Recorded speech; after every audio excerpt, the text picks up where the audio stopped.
This morning at Algonquin Regional High School, we have the honor of welcoming the United States Department of State International Leadership Program.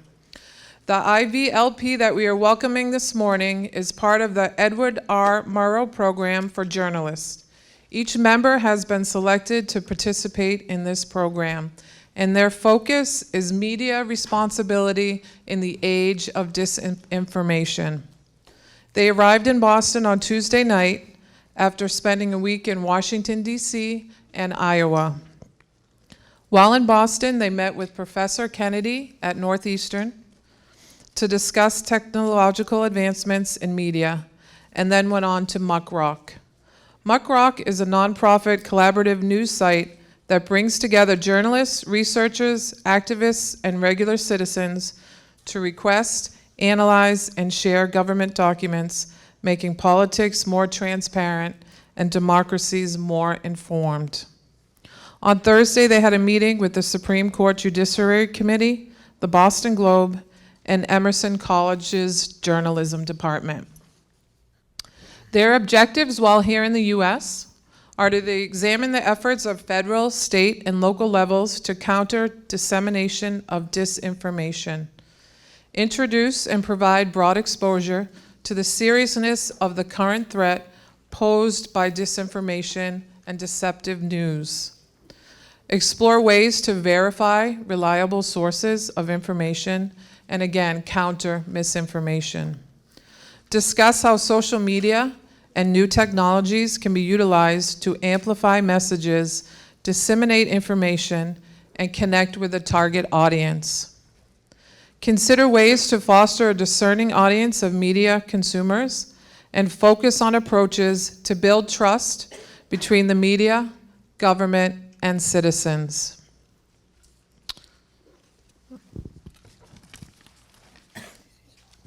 Here at Algonquin, we take media literacy very seriously. Our first-year students are required to take a class called Computer Essentials, where there is a unit specifically called Media Literacy.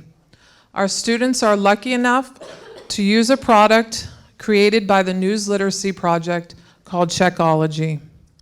The lessons in the simulation range from Be the Editor, branded content, citizen watchdogs, democracy watchdogs, info zones, algorithms, misinformation, the First Amendment, understanding bias, and press freedoms around the world.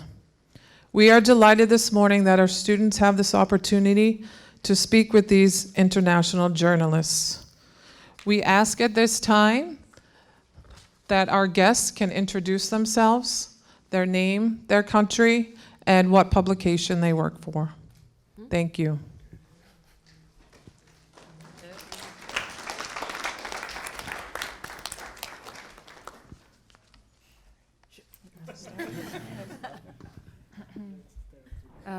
Hello, my name is Anna. I come from Armenia and I work for an NGO which is dealing with disinformation, media reform, and media literacy.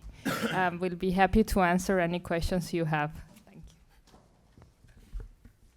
Hi, I'm Maria. I was born in Romania, but I'm a journalist in Belgium. I work for La Libre Belgique, which is one of the main newspapers in the country.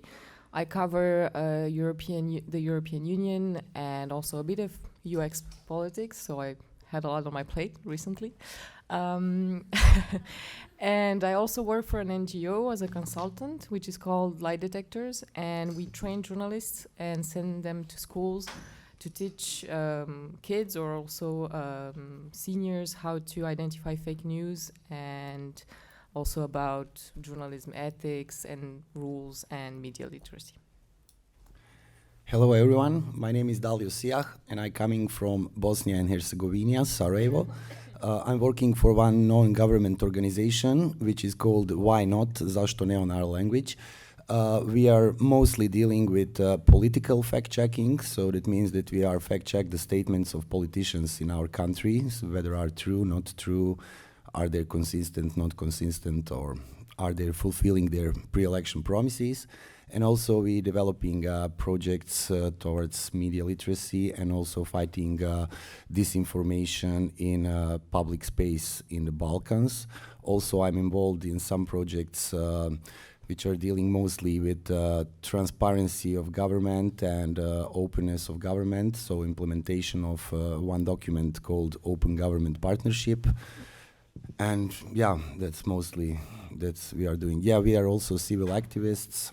We are protesting a lot of, if there are some issues that need to be protested. Hi, I'm Ilya Volkov from Bulgaria. I'm a journalist and assistant professor in journalism. Have you all watched the Vampire Diaries? Do you know Nina Dobrev? Nina Dobrev, she's also from Bulgaria. So, okay.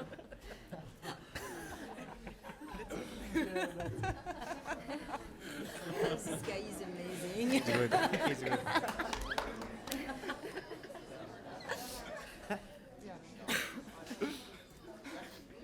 Okay, I can't beat this. Hi, my name is Zuzana Ulmanova. I'm from Prague, Czech Republic. I'm working for Dell, but I'm here on behalf of Charles University in Prague, where I'm finishing my master's degree, and I'm focusing on human behavior on social media, especially with focus on filter bubbles and how misinformations are spread on social media, especially during elections. Hi everyone, my name is Andreas. I'm a teacher at the Danish School of Media and Journalism. I mostly teach first semester students, and we have a very practical approach in our way of teaching. Our education takes 3.5 years, and within those 3.5 years, it's 1 year of internship. And I used to work as a newspaper reporter, did a lot of feature writing and some editing and video content. And do you know Viggo Mortensen? The actor? Viggo Mortensen. Yeah. Okay, two of you know. Okay, he's half Danish. That's it.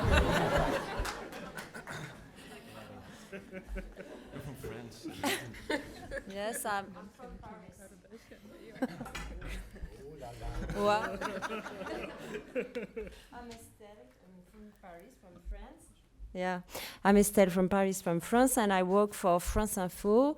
I'm deputy director. It's a news channel from the service public, and I manage 3 teams. One is dedicated, it's called the agency, dedicated to the verifying the information. The other one is the web online team, and the third is dedicated to fact-checking, and especially political fact-checking. And I'm also a teacher in a French university, online journalism.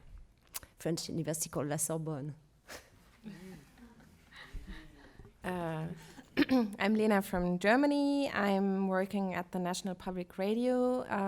We are based in Cologne and Berlin.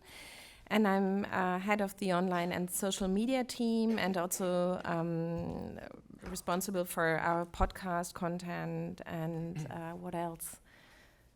Dirk Nowitzki.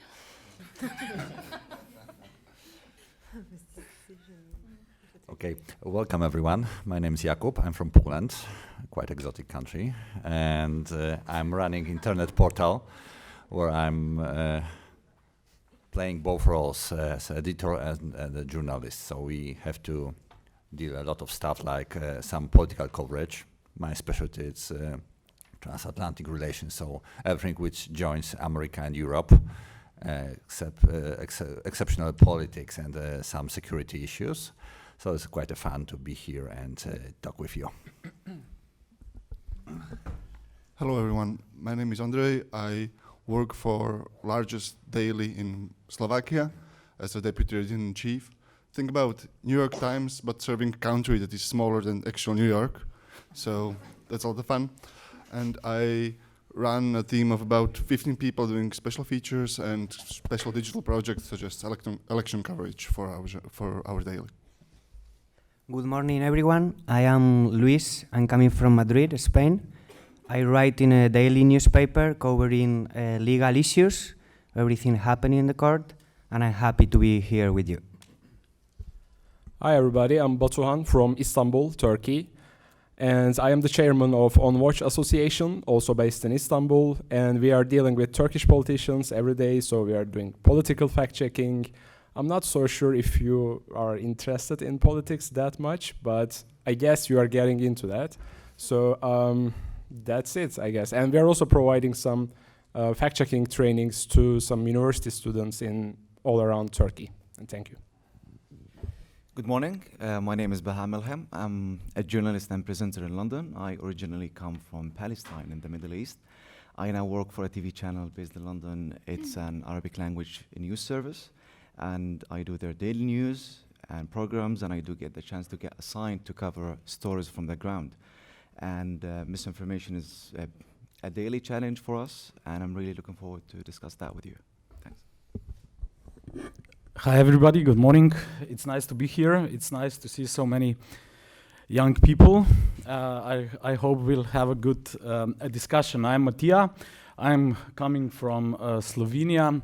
Slovenia is, in terms of geography, one of the smallest country within the European Union, so I hope you know where it is. Otherwise, I will show you actually on the map.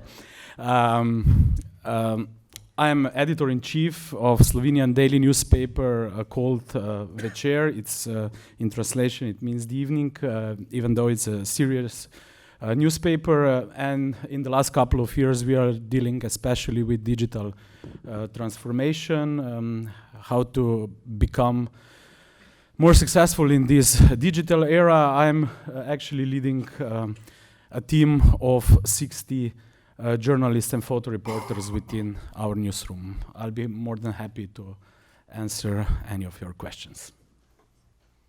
Hi everyone, my name is Atakan. I am coming from Ankara, Turkey. I am the founder of a fact-checking organization in Turkey. Teyit means confirmation in English.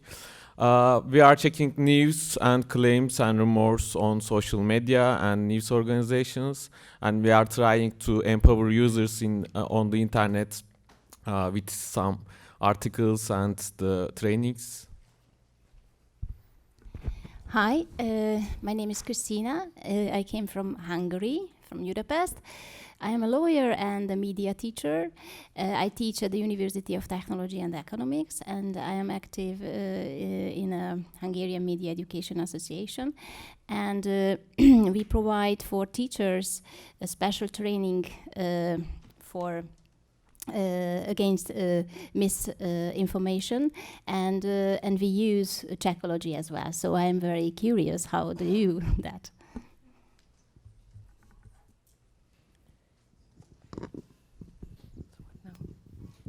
All right, so can we start off with some student questions? Does anyone have some questions for the panel?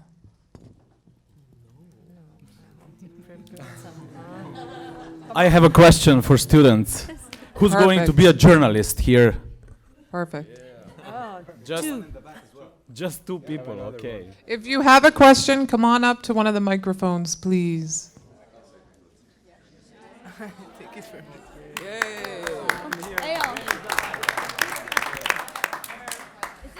No.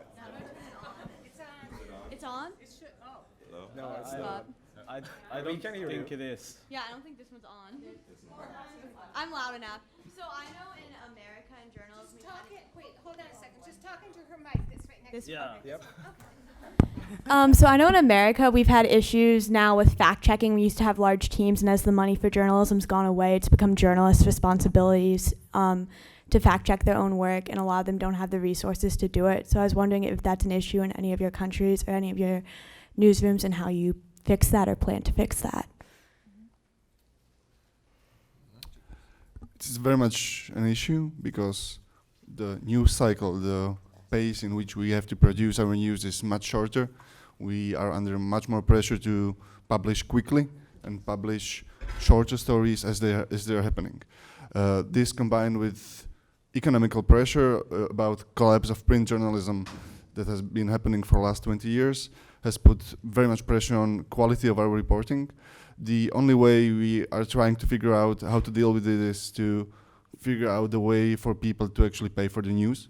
So we are trying to find business models that would generate more revenue for our reporting that is being done online, but it's an ongoing process. So what you're seeing is that we have fewer journalists covering more issues faster on lower budget. So you can imagine it's not a great situation for us, but there are ways out of it. So the only one we are considering now is figuring out how to deliver value to our readers, which they recognize and will pay for. So in short, just we need to get people to pay for the news again. Can I ask who here has a subscription to a newspaper? Who pays for the news here? Wow, that's not reassuring. Yeah, but they're like students. I mean, their parents. And I think that's part of your questions was regarding fact-checking, actually, and how we are dealing with it. Actually, in Bosnia, in my organization, we are lucky to be founded from some foreign donors, and we are not in a pressure to publish everything fast. So we have some time to research, and some stories, of course, we are publishing very fast, and we are trying to do it as fast as possible. But in some other stories, we are taking our time in order to make a good fact check and to don't make mistakes in our work. And yeah, that's the thing. And the second problem in Bosnia and in other countries, of course, and that's also a problem in the States, that some documents that you want to have, you cannot have very fast. So you need to apply for like FOIA requests. You know what's FOIA requests? Who knows what's FOIA requests? Freedom of access information, but according to law. So if you are applying, they have 15 days to answer you for your request, and sometimes it's becoming like old story after we collect all those informations. But however, we are trying to do as best as we can. And I will also add that fact-checking is an expensive thing, and it's not fixing actually the problem. What we try to do is to increase the media literacy, because that's the only way we can deal with the problem. And promoting media literacy requires more money, so the financial problem is existing everywhere. I would just like to stress out at this point that doing fact-checking, it's like a basic of journalism. It's not an art or something new. It's like our everyday job. Every journalist have to do it, preparing any of the stories. So fact-checking is something we are dealing with actually every day, every hour when we are preparing to publish the stories. We cannot go online or in print with it until it's not fact-checked till the end. And actually, if you are on the story, if you are going to write your own stories, you have to read a lot. You have to check the background of the story. You have to become more or less expert on the topic to understand what you are writing about. It's the key issue. And during this process, you will provide fact-checking, believe me. Okay, why don't we move on to the next question?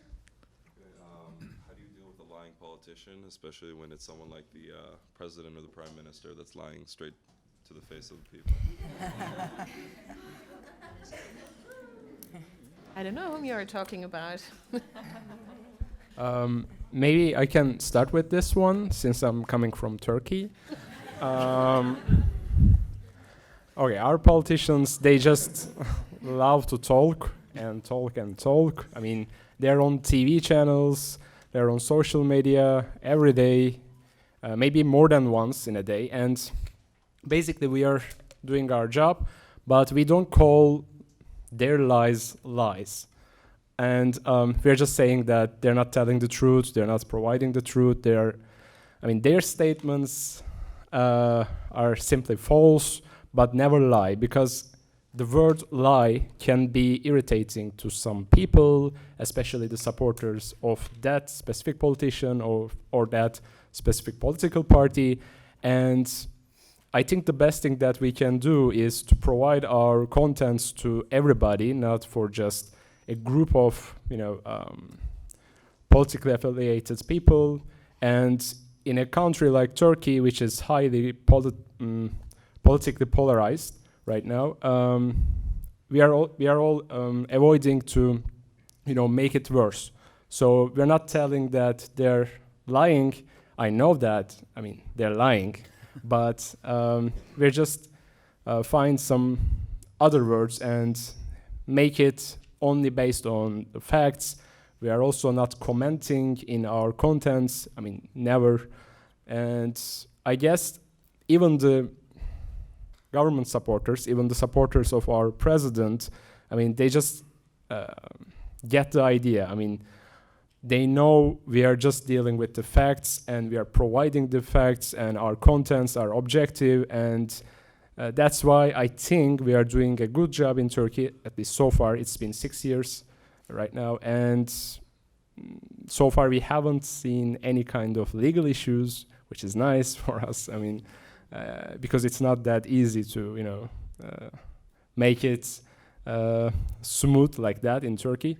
So I think it's, very important to not irritate some people, especially the supporters of that specific person or that specific political party. But I mean, you should, of course, just show the public that they're not telling the truth. I mean, this is not true. More or less, politicians in any country not telling the truth, actually. So don't believe them too much, and please check everything what they are talking and don't believe them blindly. Yeah, I mean, I'm coming from Czech Republic, and I don't know if you really know the situation there. I kind of guess that you don't. We are a very small country, but our president and our prime minister are big friends, and our prime minister owns a lot of big companies in Czech, including newspapers, which are the most read in Czech Republic, which creates a huge problem because they lie and they print it in their own news. So it's very hard to fight with it. We learned by now that it's not good to just scream, "Hey, he's lying," because it doesn't help to anyone. But we're trying to put stuff in context. We have great investigative journalists who write stories and finding stuff from history, because all of those stuff are dated back to 89 and everything, so it's a long history and people likes to forget about history, so we are just trying to get back and show the whole story, show the relationships and money transactions, and just tell the people whole story, because then they can make their own mind about it, and it's not just hey, we think he lies. So. Okay, why don't we go on to the next question? I just had one comment sure. regarding the previous question, if I may, please. The thing is that politicians will continue to lie. And the good thing that journalists will continue to keep an eye on them and provide readers with the facts and the details that they need to know. Do we call what they say lies? We do not. It's really a big statement. It's really a sharp and really big word that sometimes, as Anna said, doesn't really help, but we will continue to provide you with the opposite story, the real story. And the interesting thing that we went to Politico, last week, and we discussed this exact thing, how do they deal with Donald Trump's tweets, especially when he obviously says misstatements and lies. And then they really admitted that they had this dilemma in the newsroom. Mm-hmm. Do we call this lies? Do we not? And it seems that they decided to go ahead with the line to describe these kind of actions and statements by politicians as misstatements or inaccurate information. And as long as journalists and media organizations continue to do that, I think readers will be getting the true story, that what is really what would satisfy them, and what would really kind of clarify to them that what you're getting from politicians is not right, it's not accurate. And one more. The politicians these days are using more and more social media, and even the journalists try to fact check their what they say. It's not enough because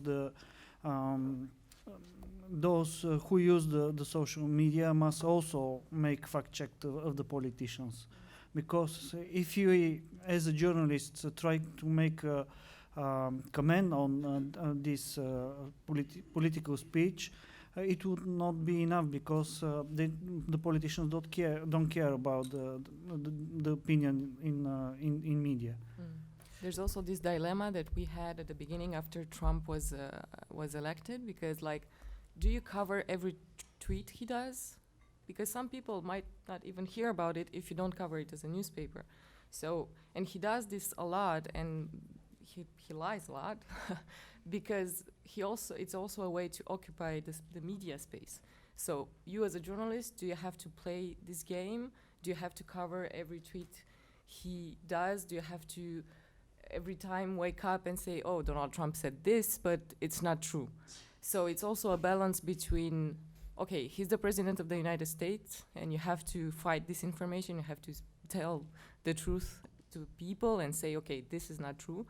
But it's also a balance between that and like giving him what he's after, meaning media attention. So I don't have an answer to that dilemma, but it's It's a matter of self-regulation in media. On my opinion, regarding lies, misinformation, misleading, manipulations, there is just one way to expose these things to public, to tell the truth, as Baha already actually mentioned. Politicians are becoming more and more populistic, so it's also our responsibility and our role not to spread that kind of messages around without context, without fact-checking, and without like doing our job actually. I think that fact-checking, it's not only debunking fake news from politicians, but also for us journalists to focus on specific issues for our society. I mean, abortion, immigration, health, everything. It's a way to speak about this, not only debunking. Okay, let's move on to our next student, please. So this is mainly for the men of Turkey. I know one of you guys said that you like to talk about politics.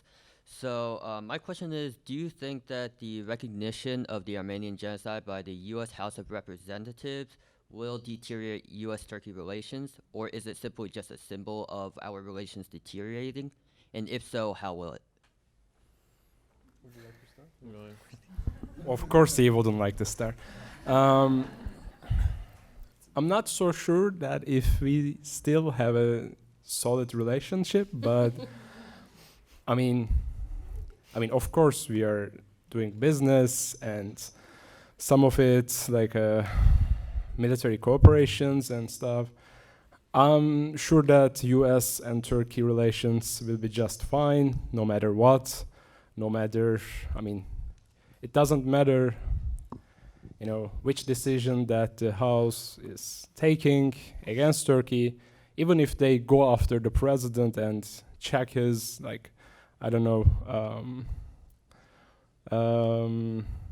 some family stuff, it doesn't matter. The US and Turkey relations are simply based on the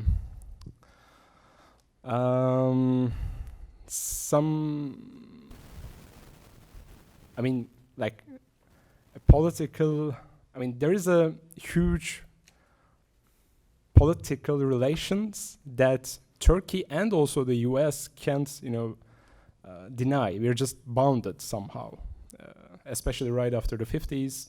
It's just an organic relationship, against some other political actors in the region. So the last decision about Armenian genocide, I think the timing was a bit problematic, because people, even in here, even in Armenia, even in Turkey, some people thought that this is simply, a political move by the US House. And, I guess the timing just diminished the, you know, the importance of this issue. I mean, they could do this, I don't know, 5 years ago. They could do this in the next 3 years.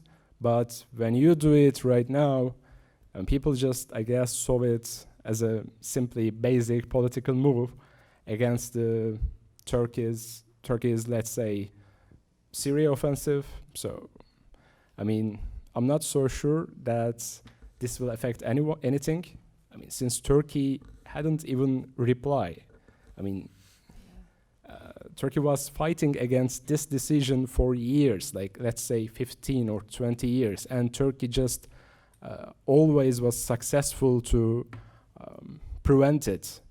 The US House of Representatives, I mean, they just never did this because of the relations with Turkey, and they just did it now. So I'm not so sure about the future of this decision, but I don't think that it will affect anything about our relations.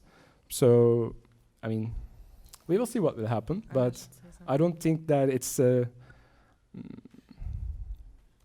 major decision. I don't see it that way. Can I add from the Armenian point of view to the topic? I would say that on one hand, I'm really glad that this happened because my family is also survivor of genocide. But on the other hand, many of us in Armenia, we don't like that the Armenian genocide is being weaponized as a political tool when it comes to the relations of West with Turkey. It should not be like that. This is an issue which comes up always, like when Germany's relations with Turkey were deteriorating, German Bundestag accepted Armenian genocide. Now the American House of Representatives is doing it.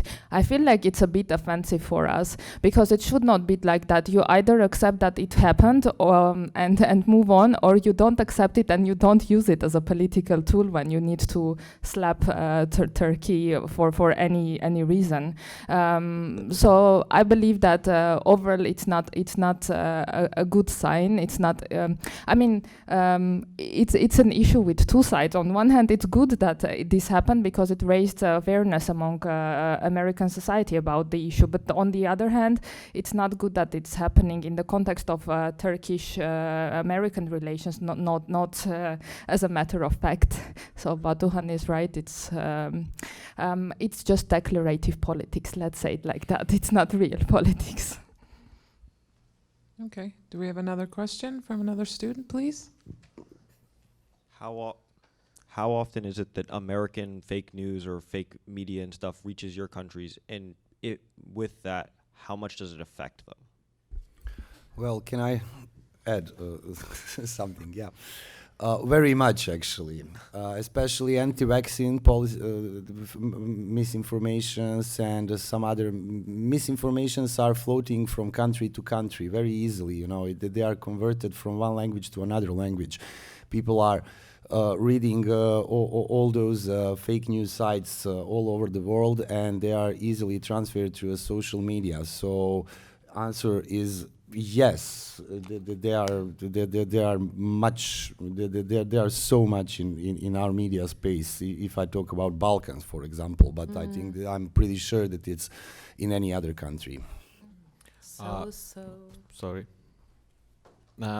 A few weeks ago, you may know, ABC aired a video footage about the Syria operation of Turkey against Syria. The footage was actually not from the Syria operation of Turkey. It was from the somewhere else from US, from Kentucky.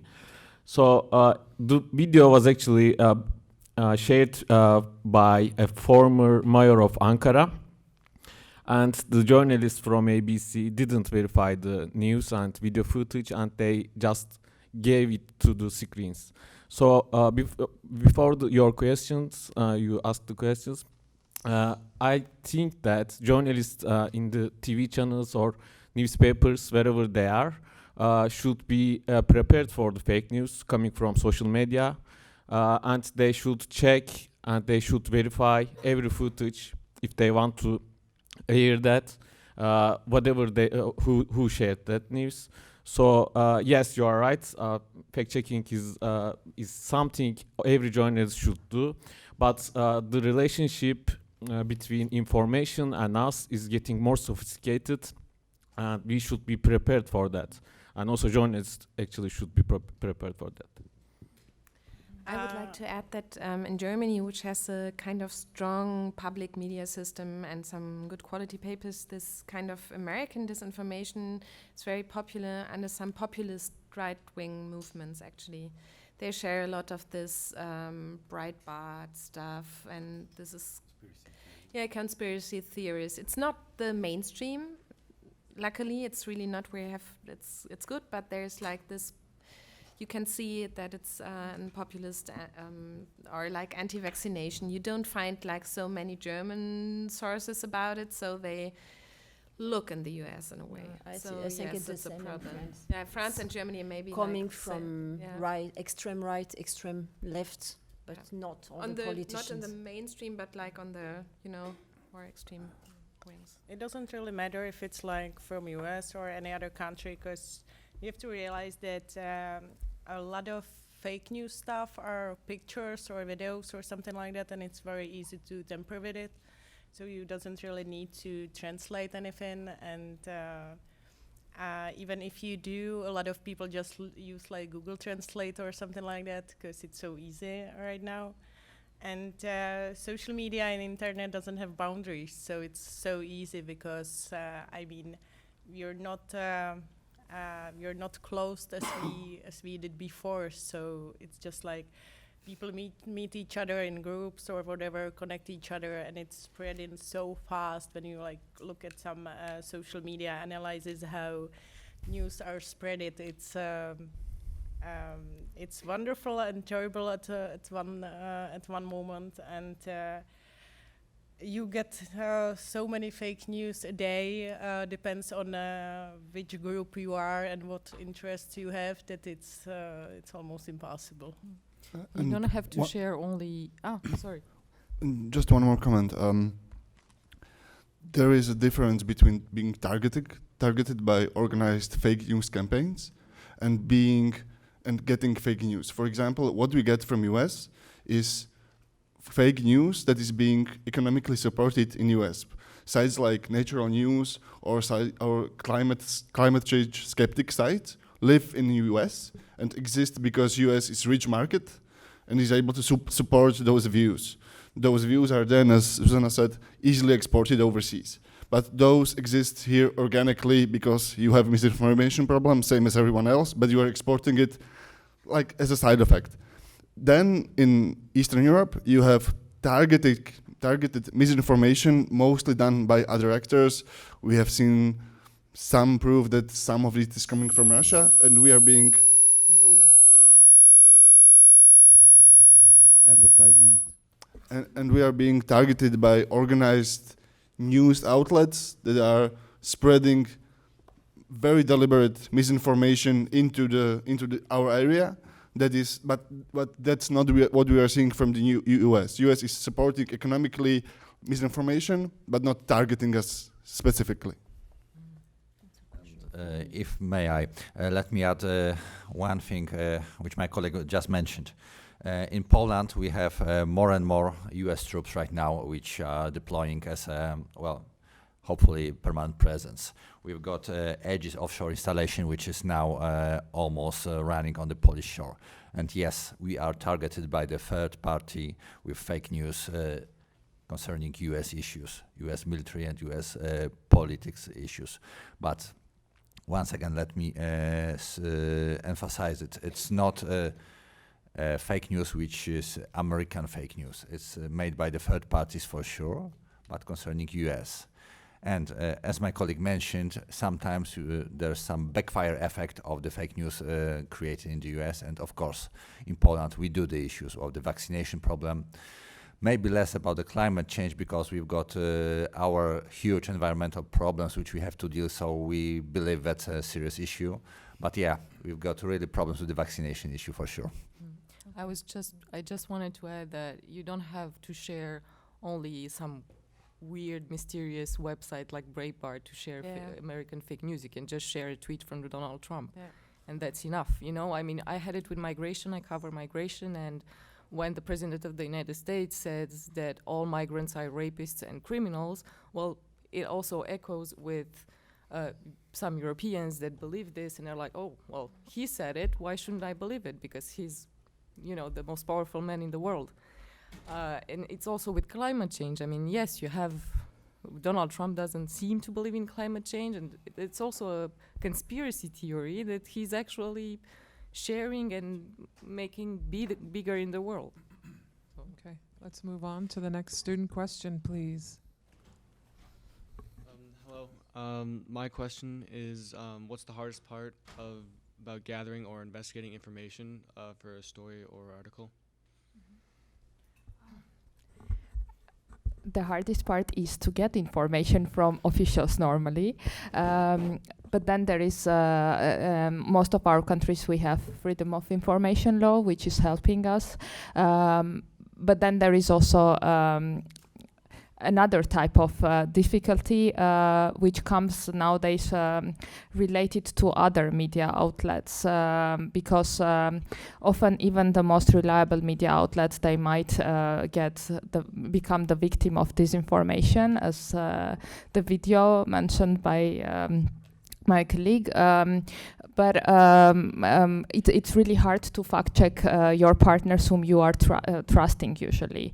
There is always the human factor. Someone can make a small mistake and you need to spend, you know, two days of your life trying to understand where is the mistake, and it's lots of work, but it's our responsibility to be sure that the information we use is checked from the original source.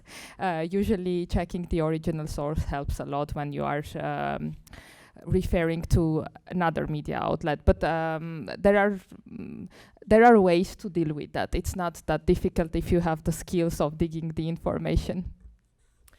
And I would like to add sometimes about if you had a good research, you have all your stuff together, you have a nice story, but it's really like complicated. It's not like easy selling thing.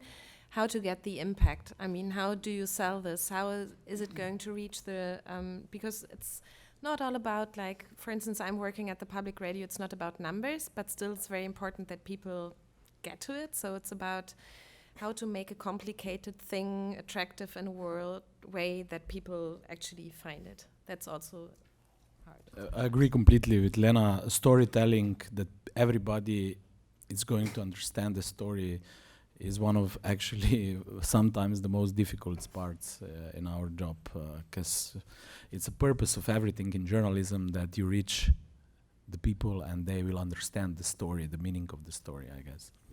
And actually it helps if you earn the trust both of your sources and your readers. It's a never-ending process, but believe me, it helps. If you publish some stories and people will see you are reliable, you do good fact-checking, you do good research, the story it's interesting, they start to read you, they start to trust you, and there's great responsibility, and it's also, well, help you, because from time to time people will come and share their stories, your sources, both in the officials and non-official environments, will be more likely to share the data with you if they trust you, if they know you are reliable. If you live a very polarized country, convincing people you are not affiliated with any political side after your publication, because people tend to blame you being a part of political debates. It's very easy if you are living in a polarized country. I think it's the hardest thing, and the other thing is getting trust of users. You have to gain their trust in a way. I would add some points regarding investigations. I cover the courts, and I think one of the hardest parts is to get the trust of your sources, and I think that's a matter of years. You have to work hard, wait to the best moment, and also nowadays we have a lot of pressure because of the digital framework. We have to publish every day very quickly, and sometimes I would say our bosses at least in my case, they are really they don't wait sometimes to, and they want you to publish like when the story is not ready. So I would say that you have to defend your point of view and even like discuss hard with your editors and bosses to, and not publish until you are pretty sure and comfortable with the story. Okay, we've got a couple more student questions, and after those questions, we'd love for the panel to ask our students some questions. So let's finish up with the last couple of questions, please. My question.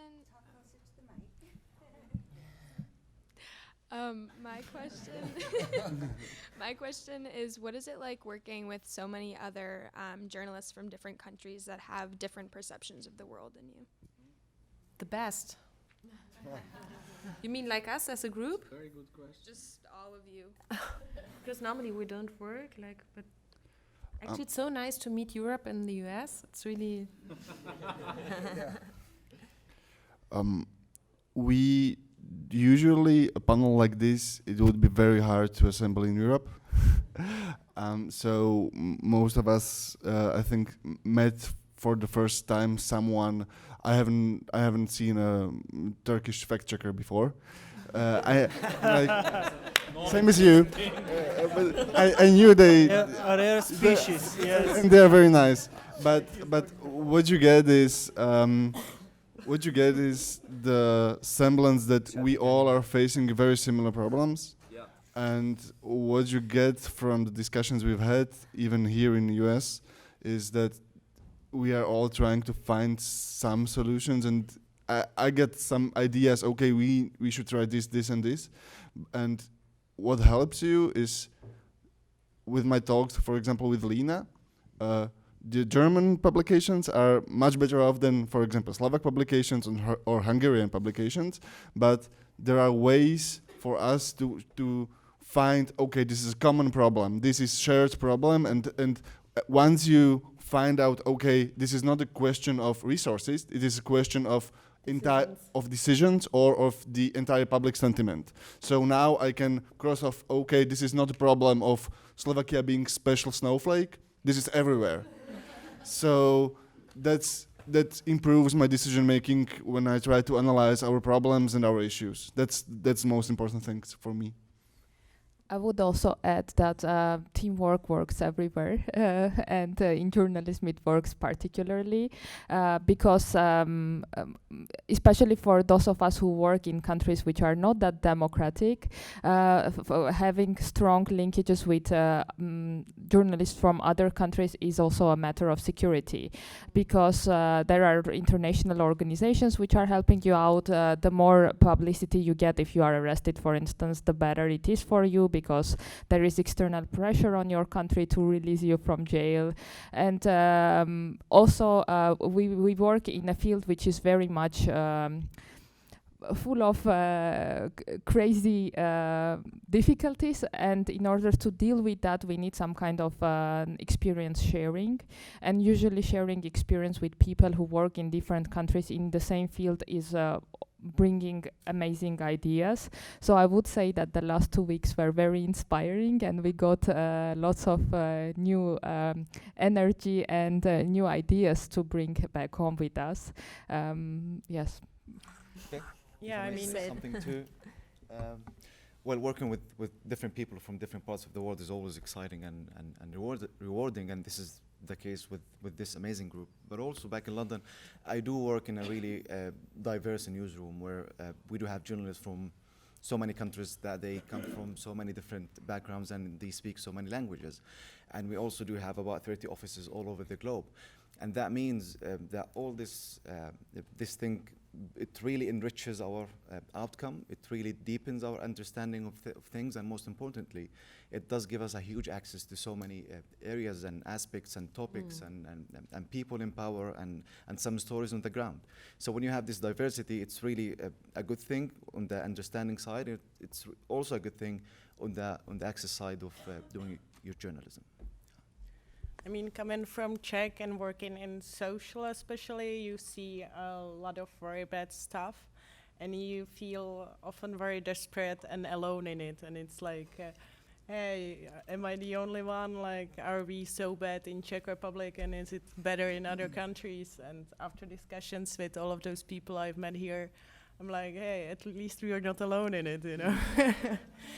So I just want to say that the situation in a lot of Eastern European countries are very similar, especially about politics and spreading misinformation. And it was very good to meet all of those people because it's very motivational, and I can say, yeah, my work worth it, you know, because sometimes it's just like, should I even do that? Because can I help somehow? But we are all in this situation together, and we should work towards better future. Yeah, I just also want to add that I participated in many conferences with the journalists all around Europe, and all those occasions are also opportunity to develop new projects, to develop new things, and I think that will also happen with this group probably. Sure. Yes, and one remark. In Hungary doesn't exist a fact-checking organization, as it's a terrible thing, and I will try to make energy in Hungary to establish one. So it was very good experiences. That, for example, in Turkey, it was a very grassroots initiation. Okay, and why don't we go on to the final question?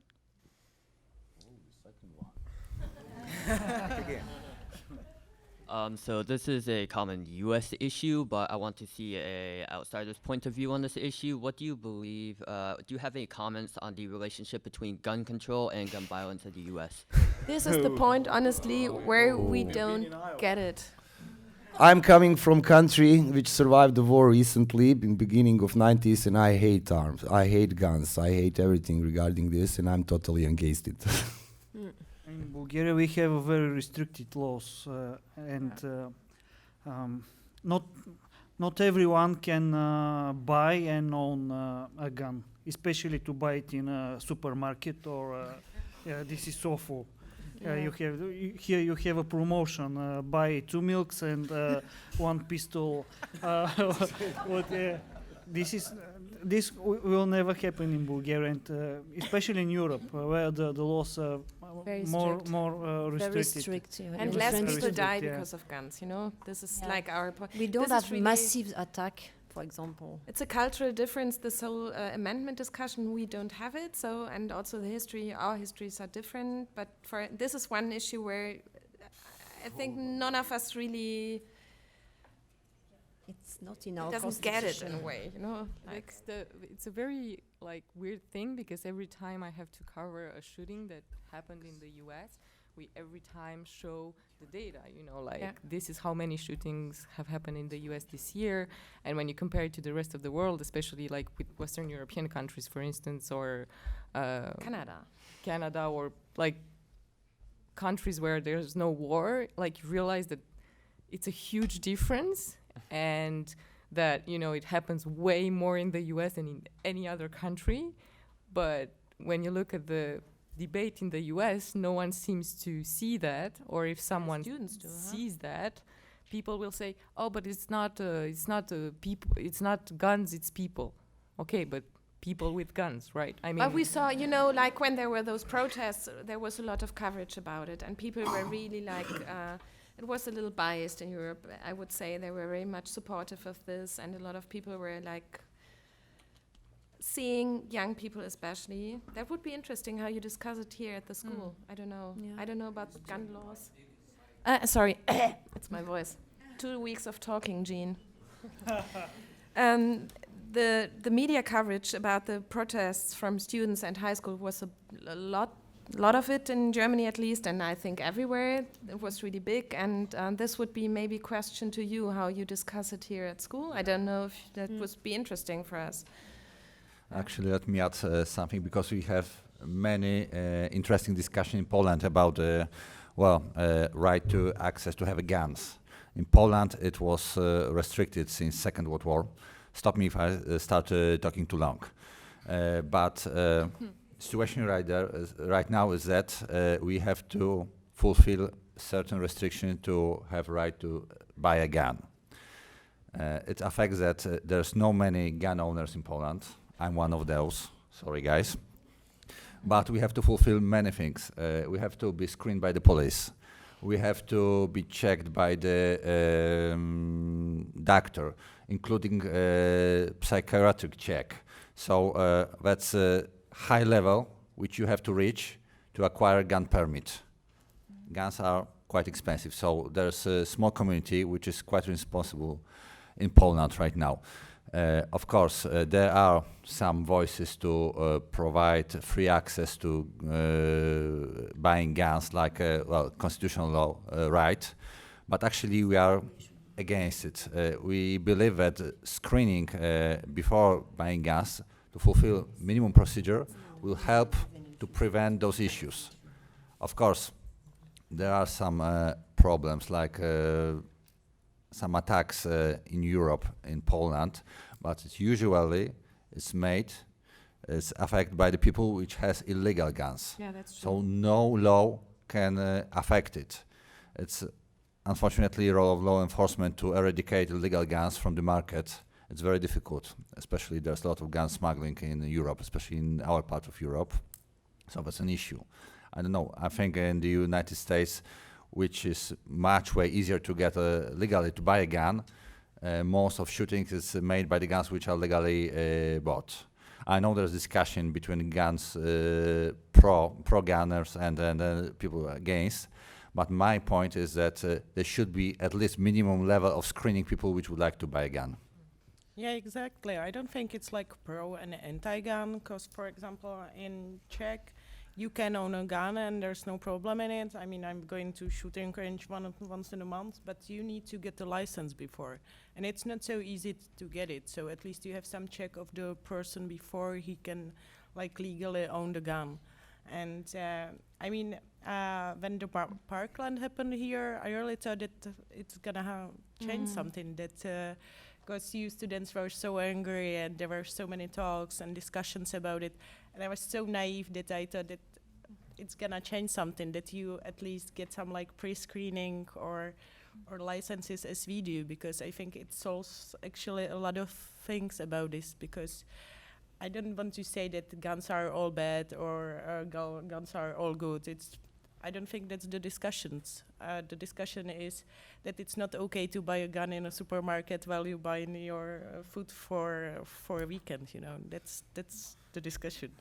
Okay. One more comment? Sorry, I will just add that I believe that guns are bad in all forms. I come from a society which has an ongoing conflict since I was born almost, and a society which is a post-Soviet country, and we learned how to deal with Kalashnikov at school because it was a Soviet practice left from Soviet Union in my country. But the good side of your debate on gun controls is good, that it's affecting our societies and raising questions whether we should tighten already quite strong gun control mechanism and make it even more controlled. For instance, shall we, I don't know, introduce better control mechanisms for license, or we shouldn't? In a way, the debate which you are having in US is positively affecting the debates in our countries. But I believe none of our countries has problem as you do, and it's really sad to know that you as young people have to deal with this issue. I'm really I hope you will manage to get rid of it in the upcoming few years. What Anna is trying to diplomatically say is you guys are the terrifying example we use to actually like deal with the issues. We don't want to become US basically on this issue. All right, why don't we switch things up now, and if the panel has some questions for our students. We have all grades here, 9, 10, 11, and 12. We've got classes in geography, business, health, and we have a class called racism as well. So we've got a wide range of students here. Okay. So please go ahead. I want to ask first. Yeah, you go ahead. Come on, Julia. Okay. Okay. I think that we live in a new era of underestimation of experts and expertise. We have a new opinion leaders, which are called influencers. Okay. Maybe you use a lot of Instagram. Which is your favorite social media? Facebook or Instagram? Instagram. Yeah. It's Snapchat? okay. How many of you using Snapchat? All of them. Okay. On Facebook? And Facebook. Okay. YouTube, but YouTube, right? But we all.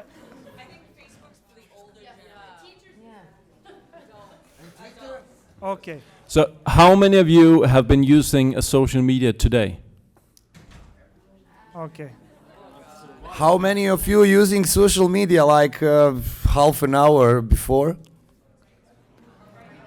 Right now, during classes? During classes, okay. Are you using social media during classes too? Okay, of course. You are allowed to have phones in your class. No. Okay. Okay, my question. We expect that politicians usual lies. Okay, but what about the influencers? Many of them also, they don't fact check their information which they post in Instagram or the other social media. Do you fact check their posts? One is nodding.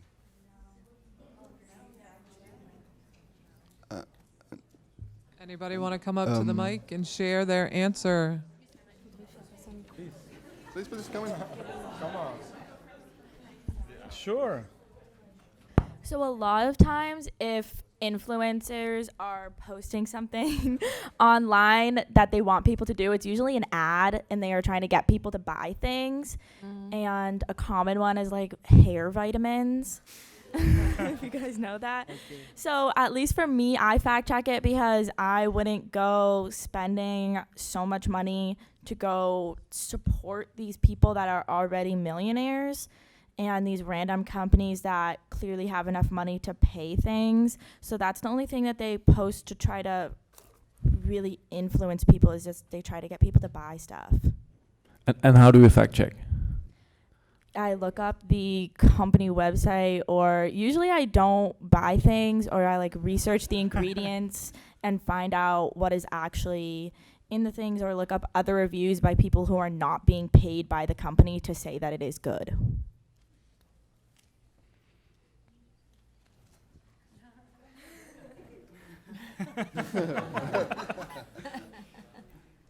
Not just advertisements, but I think that we can see a lot of fake media on our social media. So, for example, I've seen a lot of things about climate change and environmental happenings that I feel are not true, and then I'll look it up and it's just not true at all. And I feel like these things can spread really quickly, because I feel like in America, at least, people are pretty big on social media activism, saying that, oh, if I post this picture, then I'm actually doing something to help the problem, when you didn't actually do anything. And in fact, what you're posting is incorrect sometimes.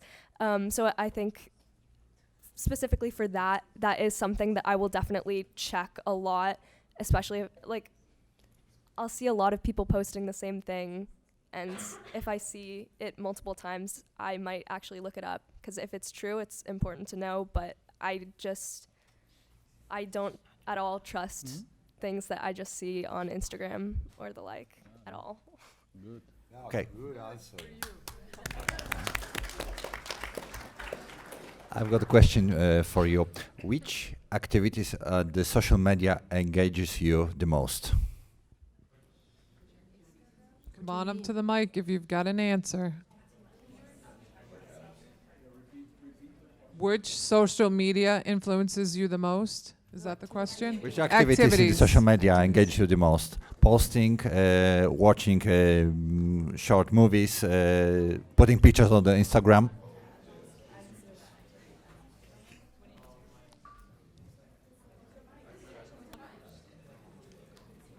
Okay, so I know that I'm probably the minority here, because I tend to use social media for watching things, and I tend to get a lot of information from that. I do try to fact check it. I'll be honest, it doesn't usually happen.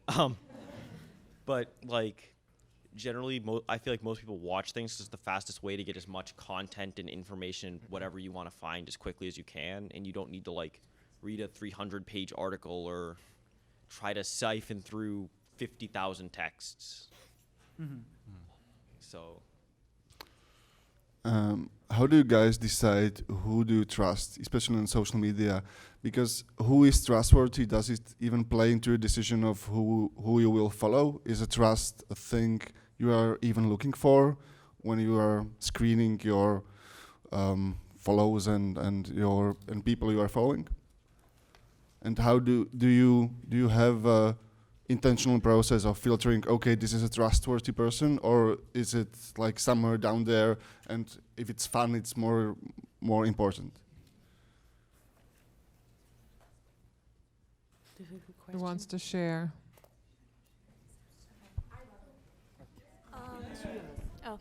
For me, I follow reputable news sources in the U.S. like the New York Times, Wall Street Journal, CBS News, ABC, things that have a reputation. What becomes harder here is when it's worldwide news and you're on Twitter. So the thing that was trending with the 39 bodies found. She wants to when be you're journalist, you know. scrolling through the tweets, you don't know which news sites are reputable and which ones aren't, just because those aren't the ones that you're used to.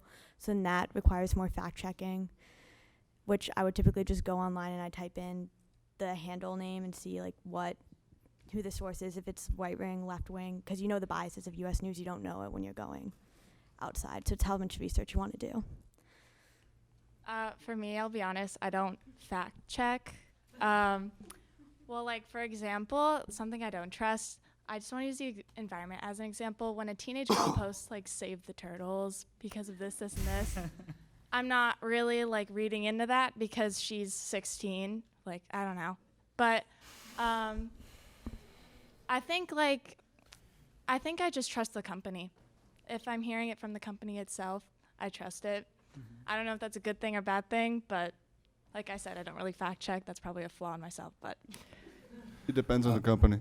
Can somebody, I'm sorry, can somebody briefly explain us your school project Czechology, if it's possible actually, because I'm really keen to hear much more about it. And what are you doing on those classes? No, Czechology. One of my students who's gone through Czechology, can we stand up and Come share? on, who has A Yes, how in many Czechology? of you have met Czechology, the program? You should have all had it by now. It's a pilot here. Okay.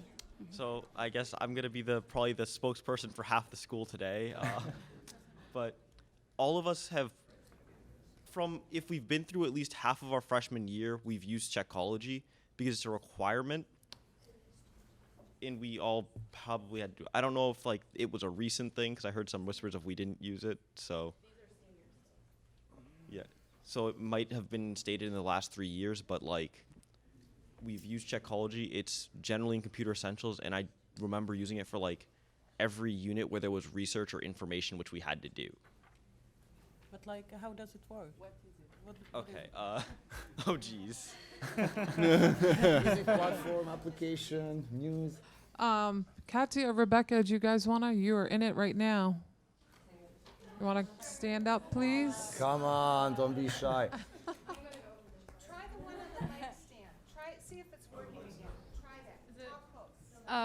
No. Is it? It's working? Okay. I don't know. So for like, there's a bunch of different units. There are 12 that we're doing with the media literacy. Like Ms. Griffin said before, like there's the citizen watchdogs and the the like First Amendment one. And so they have like, I think from like different news places, they have someone make a video to like tell you the information, and then they have like multiple choice questions and open responses that you have to answer, and like articles that you read, and you like order things from like which you think is like most newsworthiness and things like that. So like, yeah. Yeah. Partly you have already answered, but I'm wondering, how do you actually consume news? Do you have your favorite TV show? media organization you trust the most? You just check Facebook feed, use Twitter. I don't know. Where do you actually get information about things which are happening around you? So these are our I mean, last- locally, internationally, nationally. Where do you get your news? This is going to be the last question because we got 5 more minutes. I had one. Where do you get your news? Maybe you can ask together and one person can answer maybe. Twitter.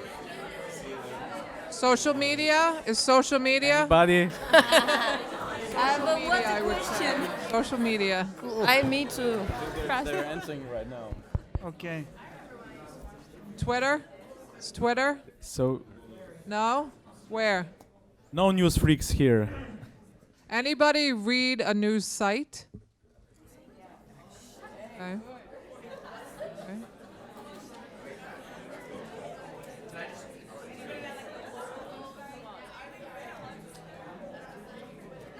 So I think, at least for me, like, often it's going to be Twitter or social media that'll prompt me to kind of look at an issue. So if that's like my first like notice of it. But then after that, I don't know if a lot of other people do this, but I'll usually go to like a news app or source like the New York Times or something of that sort to kind of check out that issue in more depth from like a source that I actually trust. But usually it's going to be like Twitter or Instagram that's going to engage me enough to actually go and find out more about an issue. And do you really get the news in Instagram, like from a news magazine or? So not on Instagram. On Twitter, often there's a lot of Links. media and has like Yeah, links and articles, stuff like right. that. Instagram not so much, but Instagram might have something that like might raise an issue, and then or say like something recent happened, like a shooting or something of that sort. So and like then- Insta stories from your friends or something like that. yeah, from other people, and then if that's something, then usually I'll go and like check it out on a like actual reputable source. When you are on Twitter, do you feel like overloaded, information overload in there? Definitely. I mean, when you have like, even if you follow like 50 accounts, it's just like there's so much you don't really like. It's hard to filter everything. So it's usually only the things that are like that have videos or that type of like or images that are going to be like worth enough attention to eventually go and like look deeper into. So it's really like images and video that like catch your attention. But you follow like traditional media organizations on Twitter, or you are just looking what your friends are posting and then, you know, try to find out more on New York Times you mentioned or somewhere else. So on Twitter, it's usually like an actual source. So Instagram, I think, and like Snapchat, those are very like between friends, more or less. Versus like Twitter, I think for a lot of people is like a way to engage with like broader information, and that's like more like reputable news sources or like politicians or I don't know, celebrities and that type of thing. But I personally use Twitter mostly as like just a news source, like with follow news accounts, and then also like reputable like people. Can I ask you, when you're getting your news from social media, do you ever comment on stories in there? Very rarely. Why? I think often I take in a lot of information, but if I don't necessarily comment on the actual like Twitter feed. If I do ever make a comment, it'll be like on the New York Times website where it's like I'll read an article afterwards, learn enough about it, and then be able to actually comment. Who's following Fridays for Future or Greta Thunberg here? Because in Germany now on a Friday there wouldn't be so many students in a classroom. They might be on a climate strike actually on Fridays. Is it because you were talking about like 16 years old talking about turtles? Trust your generation. They're really loud doing the most important movement in the world, I would say. Yeah, but you don't follow her, okay? Okay, I have question also. Yes. Okay. Okay. Just to answer a previous question of where do you get your news, is that what you're asking? So, yep. So I get mainly from two places. One is that me and my dad just watch the 6:30 news on ABC. I forget who hosts it. David Muir. Yeah, David Muir. ABC is pretty good. But also, for me, I feel like I'm an outlier on this one, but On Sunday, I work in the morning on a meat market, so sometimes when I get my break, there will be newspaper deliveries, and I just read it for free off of like the Globe or like New York Times or anything like that. So. And what kind of stories do you care about? For example, the other day, shoot, what was the country? There was, they were talking about like gang violence within El Salvador. They were talking about Chile. Chile. Right now. All right, we've got to kind of wrap this up. The bell is going to ring, and they all run for the hills. Yes. So there are a lot of international I have issues. a question. Thank you very much, guys. Have you ever unfriend or unfollow a person which have used hate speech? Yes. Okay. Okay. yes, definitely. Thank you so much. Good luck. Thank you.